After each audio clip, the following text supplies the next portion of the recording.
ಅದ್ಭುತವಾದಂತ ಒಂದು ಯಕ್ಷಗಾನವನ್ನ ಬೆಳ್ಳಿ ತೆರೆ ಮೇಲೆ ರವಿ ಬಸ್ರೂರು ತಂದಿದ್ದಾರೆ. ಅದ್ಭುತವಾದ ಸಿನಿಮಾ. ಎಲ್ಲರೂ ಕುಟುಂಬ ಸಮೇತವಾಗಿ ಬಂದು ನೋಡುವಂತ ಚಿತ್ರ. ಯಕ್ಷಗಾನ ಕಲೆಯನ್ನ ಪ್ರಪಂಚಕ್ಕೆ ಪರಿಚಯಿಸುವಂತ ಕೆಲಸವನ್ನ ರವಿ ಬಸ್ರೂರು ಅವರು ಮಾಡಿದ್ದಾರೆ.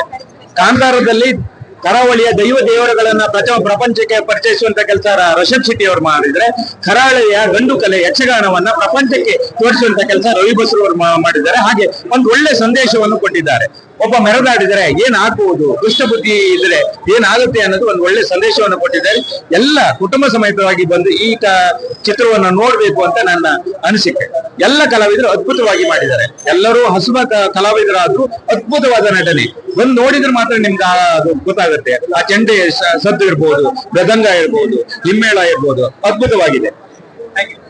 ಬಹಳ ಚೆನ್ನಾಗಿದೆ. ಇದು ರಿಷಬ್ ಶೆಟ್ಟಿ ನಿರ್ವಹಣೆ ಬರ್ತಾ ಇದೆ. ಬಹಳ ಚೆನ್ನಾಗಿದೆ. ಇದು 100 ದಿನ ಗ್ಯಾರಂಟಿ ನಡೀತದೆ.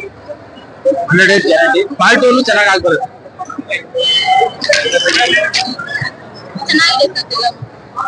ಏನ್ ಇಷ್ಟ ಸಿನಿಮಾದಲ್ಲಿ? ಏನ್ ಕಂಟೆಂಟ್?